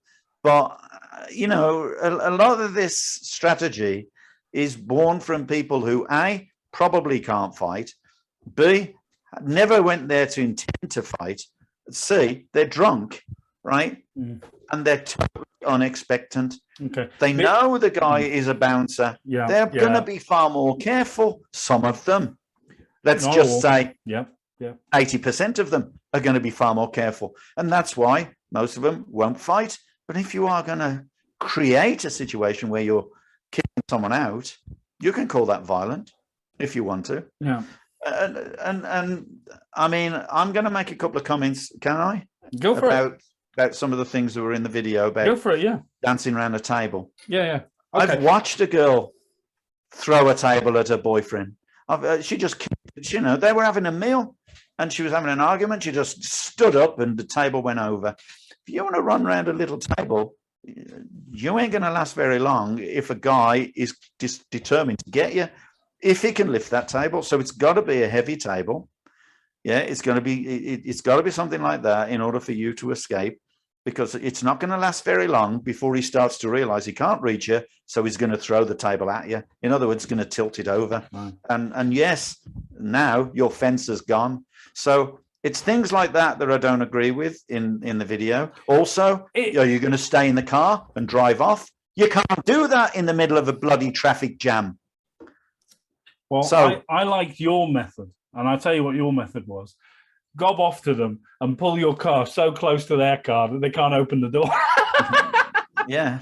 Right. Yeah, that's happened. But the physical fence is still there. So yeah, but the car they can't pick and throw at you. No. So the advice is get out the car, so that you can run around the car. Oh, so when you sit in the car. Yeah. And it's you're a target. You're a target. So yeah. I had a road rage incident about 5 years ago, and this guy was up my arse on the Worcester Road. Like, I was driving my Land Rover. He was up my arse, and I was like, "Fuck's sake!" So I sort of braked, steadily but aggressive at the same time. And of course, he had to slam his brakes on. And then the bugger sort of, tailgated me, overtook me, slammed his brakes on, pulled into lay-by. I overtook him. Anyway, get to a set of traffic lights, right? So all I did in this traffic lights was I unclicked my seatbelt, and I clicked open my door. I didn't open my door, but it was open. And I looked at him in my rear view mirror. I just thought, right, you bastard, you get out now. I'll get out quicker than you. Do you know what I mean? So it's that, you don't stay in a car. Unless you're Gary Newman, because here in my car, I feel safest of all. Right. Well, listen, if you've got an escape route, stay in your car. Use the car to escape. If you haven't got an escape route and you can't drive off, you're going to have a major problem if you sit in that car, because A, you can't fight from it, and they can smash the window. They can smash your mirror off and everything. Look, this is in like, and I'd say this, right? Don't go on about a tirade right here. I know, because I know what you're going to say. But in America, right, so you kick off in a road rage, you don't know if that bugger's packing heat. And that's why they're so polite to each other. Right. Yeah, right. But that was quite funny. Right. Going back, so it's a good point you made about the table, which incidentally we mentioned. So Geoff does advocate using a table or chairs. For sure. Yeah, if right. it's a heavy table and to keep a distance. And the reason I say that is because he had a comment from, Jimmy, who, great guy. Yeah. But he was like, I've had pub fights. I've never once thrown a chair at someone in a pub. No one suggested like you said, that. no one suggested you do. But the point is that, so Geoff Thompson's said it's viable. Didn't say throw a chair, but he said use a chair. It's a physical fence. Yeah. Does that make it right now? I don't know. It is. Well, they use it against lions as well, eh? Yeah, well, yeah. Okay. What happens to Siegfried and Roy? It's safe as houses, right? But no. So my point is, like, context number one. But if Geoff Thompson advocates it, then it must be okay. Right. But if you suggest if someone else, then it's not. So. Okay, whatever. But you haven't had 300 fights, Steve. Okay, that's fine. No, that's fine. Nor have I. So we're talking about Geoff's mates. He talks about the drop down guy who level changes. Another doorman in the club. His tactic was to level change. So from an intermittent fence, so he touched them, moved back, bison, and then he'll drop his whole body and then go over the top with an overhand and knock them out. That was another doorman. Okay, these are great tactics, aren't they, for doormen? Tactics for people who actually haven't started throwing punches yet. Right. Okay, but that could be argued is the point of a preemptive strike. Absolutely, I agree with you, but don't it's not. You can't say it. Basically, what they're doing is saying, right, okay, if ever you're in an altercation with anybody who's going to argue with you, you're going to hit them first. And I understand that that's important. Is it necessary? I don't know. I mean, look, is the question... All right, let me ask you the question. You said, is it necessary? All right, well, doesn't that question have to depend on... the situation? Okay, yeah, the situation, but also you as an individual. If you're a small person against a big guy, is it more necessary that you preemptive strike than if you're a big guy against a small person or a big guy against a similar thing? Do you know what I mean? So we can talk about the situation, but doesn't physicality and level of threat and danger and potential harm come into it? That's what gets me. That's what's getting me about the conversation or about the video, if you like, or about Geoff's experiences in that, it's all about doorman. So you're putting yourself in that situation where you probably do have to preemptive strike if you believe that person to be about to attack you. Right. You're putting yourself in that situation. Okay. How many people actually put themselves in that situation in a normal life where they're going to get 300 fights because they happen to be walking down the street and someone picks on them? Right. Okay. How often is that going to happen? And therefore, You know, although the tactic, I like his tactic, I like his strategy, I just don't think it's coming from the real world. Right. So it comes from this place of the whole thing kind of has come from a place of door work. Yeah. So it's an exaggerated version of the real world. So let's just put it into context then, okay? Yeah. You were in the military, James. Yeah. You start your own club and start teaching people how to use military tactics. Are they going to be necessary in a civilized situation? Not really, no. No, you know, really. It's like it's but they're necessary in a military situation. Yeah, but it's the same reason the police don't do fire and maneuver. The armed police don't do fire and maneuver. It's not warfare. It's something completely different. So you've got to gauge your training for the situation. And that's why police self-defense is bloody useless, because they don't do that either. Why? Because there's a lot of them. Right, you don't need, exactly. You just use your friends. What do you think happens now in nightclubs? Come on, and they all go. Use your friends. Exactly. And when I was working, because when I left the army, I did some crap security jobs in the job centres, and you were with a team of people constantly in radio contact. You were never ever going to deal with a situation alone. No. Except when I offered this guy out in Shrewsbury who was threatening me he was all tough, big and tough, threatening me through a armored blast thing. I said, all right, Baggy, let's go out.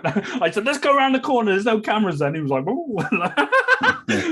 I don't know if I would have hit him, but, I called his bluff, shall we say, and he bottled it.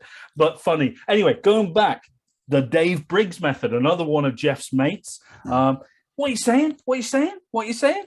Using the elbow as a fence. What are you saying? What are you saying, mate? What are you saying? Doing this. What are you saying?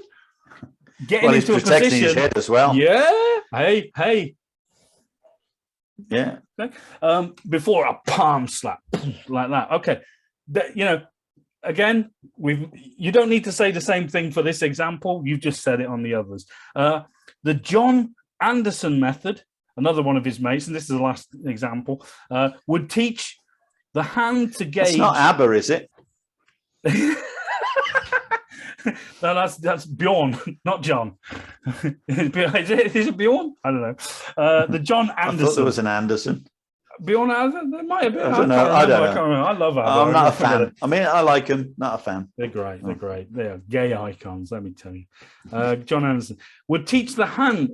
So if he's got his fence up, right, and if they slapped it away,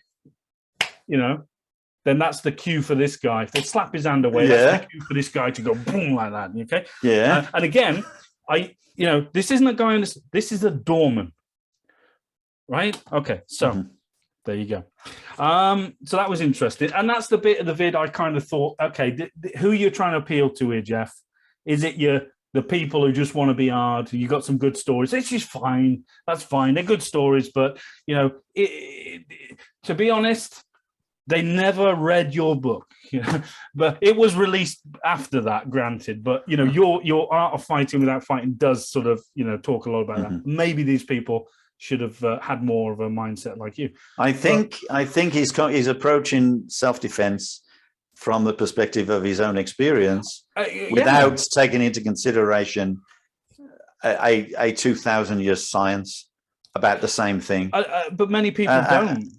No, but I do understand why, because I don't think you can rely on that science anymore. A lot of it isn't scientific. It's people who have dabbled in it. It's the same concept. You're teaching self-defense on their experiences. They're also claiming to teach martial art by their experiences, but then dressing it up as something that is not. And a classic example of that is Jeet Kune Do. And what happens with those people? It disseminates. It's not about what they teach, who they know and who they, who teaches them and who's got the biggest name. Now, and that's the thing, you see. It's all about name. Yeah. Oh, yeah, 100%. People don't believe it doesn't matter how much science you know. If your name's Thomas Danny Edison, DeSanto. Or if your name's Thomas Edison, then you're a scientist. If your name's whoever that guy is who dropped the apple on his head, what's his Newton? Isaac Newton. If your name's Isaac Newton, you're a bloody scientist. But if you're the guy next door to him who probably saw it happen and gave a theory, who are you? Right. So, and that's the unfortunate thing about knowledge is today it's preempted by the people who are defined by their names, not by their quality. Classic Jeet Kune Do. I'm sorry to keep bringing it up, but it is. That's classic. That's classic. And by the way, sort of Jimmy wrote a good comment on the Jeet Kune Do vid. He said starts off the podcast by saying, I haven't done Jeet Kune Do, but I've read a book on it, and then goes to pontificate about it for 40 minutes. I'm sorry, Jimmy. That's me. Hands up. I'm sorry, that's me. So good point. But I think we kind of discussed that. Right. So we're getting near to the end. Okay. One last good quote from Geoff. We talk about that. He says, "I train for one punch. If I get that one punch in, I'm guaranteed to knock out or to hurt them so bad that I'm guaranteed the next 4 or 5 shots." Yeah. Great. Okay. And absolute. Good. Yeah. Don't have to be a doorman to do that. But great strategy. Agree with you. Brilliant. Good. Yeah. So in conclusion, I've written down my definition of the fence.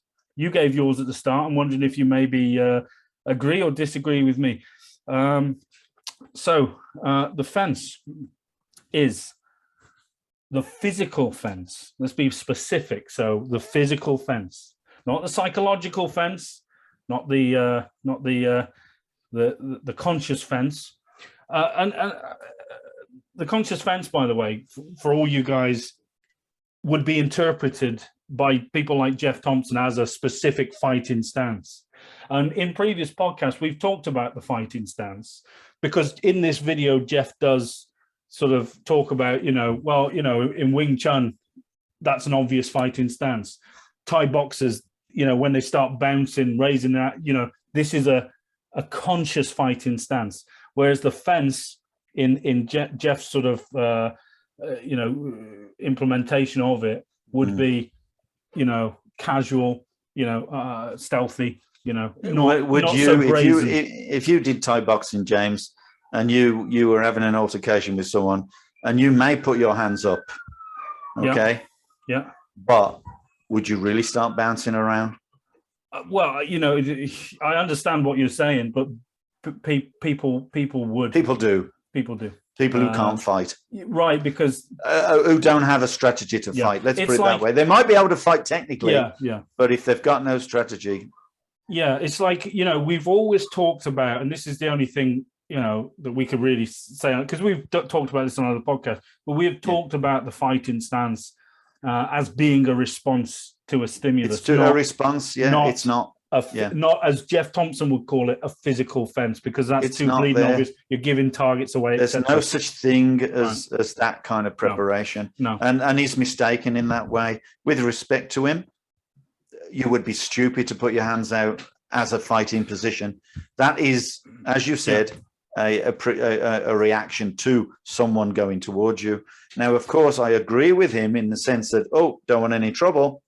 That kind of position, that kind of fence, if you like. Can I? What you're saying exactly? Yeah, I can see that, and I can understand that, and we promote that. Definitely. And we do it no matter what, and that's just basic martial arts. But as a fence, that is no such thing. There's no such thing as putting your hands out in a fight. Yeah, I mean, to be fair to Geoff, he coins the term the conscious fence. So he's not advocating it. He's saying it's there. Which is true. It's not that he doesn't need to advocate. Obviously, he doesn't agree with it. Sure. But it's like something that he assumes to be done with a karateka or a Thai boxer or a Wing Chun person. Exactly. If you know how to fight, you ain't going to do that. Yeah. You're going to do exactly the same as he's already described, which is, don't want any trouble, mate, whatever, or keeping your distance so you don't need to do that. Yeah. And if he comes close He's coming with something, and that's when your hand is going to be doing something immediately responding, and your feet and your position. Yeah. So I'm going to give you my sort of definition of what I think the fence is after watching the video, reading the book, etc. Maybe you agree, maybe you disagree. The physical fence. The physical fence is a way to close distance in a subversive way, to strategically set up and position yourself for an attack within range of 18 inches, or as I like to call it, 1.5 Subway meatball marineras. So what do you think? What do you think? Well, I agree with the pizza. Yes. But I would call it a submissive way. Okay. Subversive, submissive. Okay. Subversive, yes. Subversive is underhand. Yeah. And submissive is, accepting, or at least making him believe that you're of no threat. Okay. Because don't you think that being of no threat, it gives you that option to get in closer and he's going to be it's going to take him out of he's ill prepared for any response. Yeah, absolutely. So that's my sort of definition of it, and and I think he's not said anything that we don't do. No, absolutely not. And I like his psychology. I like the way he's described the psychology, and that's definitely something and food for thought. So, but it's all pretty obvious. Absolutely. And so my last question in my notes was: is it revolutionary? Now, I'm not saying that Geoff Thompson claims it is revolutionary, but I would suggest that he has marketed it to be revolutionary. He's flown all over the world. He's gone out. He's gone out and done the work. He's done the footwork. He's basically promoting stuff that other people do. Yeah, but he's promoted it, and that's a good thing. It's a great thing. Him, and I think, and he's made a living from it. So that's good on him. I got no problem with that. But the question stands: is it revolutionary? No. Right, and I as traditional martial artists, and you can take that however you want to, people. It's documented, it's history, it's proven history that it is not revolutionary, but nevertheless, we like the cut of Geoff's jib. Fantastic. The story of the guy who's drinking the tea with the long sleeves comes to mind. Right. With Chinese, it's not very. It's not polite to show your throat when you drink. So, he has the long sleeves, and the guy that sat next to him who wanted to kill him because I don't know what he'd done. He's killed his father or something. That legend, when he's drinking like that, he sits up and bangs knuckles straight in his throat and kills him. And that guy trained, and he waited for the opportune moment against someone who could literally fight back, right? And that's why he wanted him down and dead, and obviously for his revenge. Yeah. But these stories are stories that you could, take back, hundreds and hundreds of years. There's nothing new about that strategy. No, but but he's promoting it, and that's it. That's good. Yeah, but I hope he's promoting it to the right people. Yeah, well, the problem you've got is it's all full of these people who are just ready to kill everyone. In all fairness to GT, what we talked about was 3-second fight of the fence today. In all fairness to him, he talks about evading threats in the art of fighting without fighting, and he does not in any point in that book, Fighting Without Fighting, does he advocate a physical preemptive strike in any way. So it's all about the strategies of avoidance and all the rest of it. Well worth the read. It's interestingly enough, a lot of the similar tactics that Geoff Thompson uses is used by pickpockets. I'm being serious, because those buggers are sneaky. They'll get right close to you. All right, man, all that. I was just like, it's funny. But I got pickpocketed when I was a kid. I never felt a thing. It was amazing. But I tell you, there was some money in my pocket. I must have been about 10, and I had about £1, right, in coins in my top pocket. Yeah. And I was at the fair, and a guy bumped into me. Money was gone. Amazing, absolutely amazing. Respect. So that was good. So guys, that was a really interesting conversation. And like I said, I wanted to do it. I wanted to be anti-Geoff Thompson, but the more you delve into it... Oh, no, I'm not anti-Geoff. No. I'm saying the reasons why I wanted to do this. I wanted to sort of prove that traditional martial arts... But the more you look into it, the more you actually sort of agree with a lot of what he's talking about. Respect to the guy. Because it's the bloody same thing when you look at it as in terms of strategy and tactics, in terms of self-defense. Yeah. That's what it is. But no one's expected to do sticky hands in a real fight. But it's a sensitivity training. No one's expected to put their hands up in front of them in a real fight. That would be, very detrimental. Yeah. Right. You've already shown your cards. That is ridiculous to even assume people would do that. Yeah. So, I think, send my love to him and everything. He's a really nice guy. He seems like a nice guy, and that he's got a lot of knowledge there, and definitely promote his book. The way he puts it, across is very good. My only argument is, probably not with Geoff, but with the guy that says to you, "Have you never had a pub fight?" No. Well, I can't remember one, but really, yeah, okay, yeah, no, then that's fair enough, and it's worth saying I did offer. Anyone who comments and is like quite passionate about it, I always say to them, please come on, put forward your points of view in a respectful. Yeah, you say that to me every week. Exactly right, and that's fine. Because I don't want to ever shut down the conversation. It's please, put forward your theories, and if they're good, like you've always said, we will change our mind. We will change. That's it. So, guys, it's just a good, honest debate. Yeah, it's us rattling on again, but I hope you kind of enjoyed that. I hope you kind of saw where we wanted to go with that. We had no idea where we were going, but we never do. We never do. But it's just a conversation over absolutely. A cup of coffee. It's a good conversation, guys.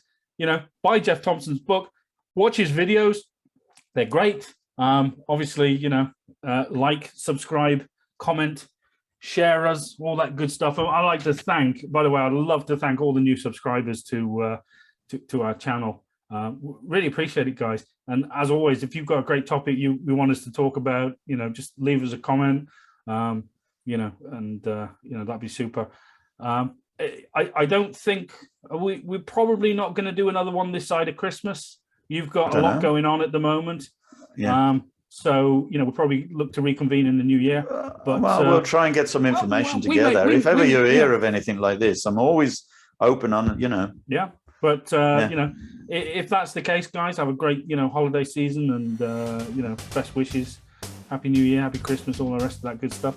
And, And the same from me. And the same from you, yeah. Guys, thank you so much for joining us. It's been an absolute pleasure droning on in your ears. And we'll see you again on another episode of the Kung Fu Podcast. Yeah. From me, James Still, goodbye. Have a nice one, everybody. Leave me hanging, old man. Take care, guys. Bye-bye. Bye-bye. Bye-bye. Bye.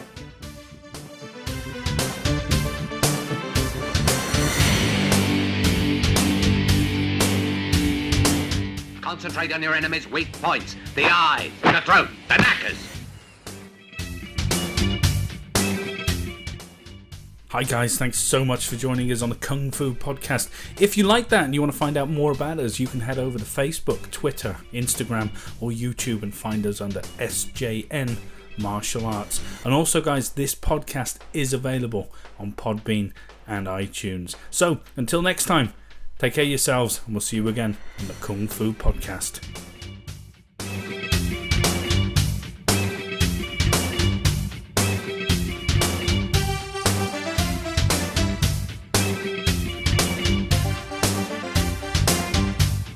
Karate punch is like an iron bar, whack.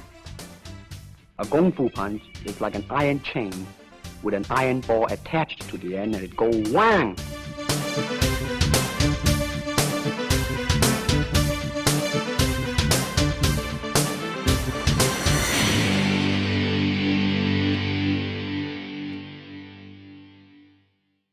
Can you break a log like that? Don't know. Never been attacked by tree.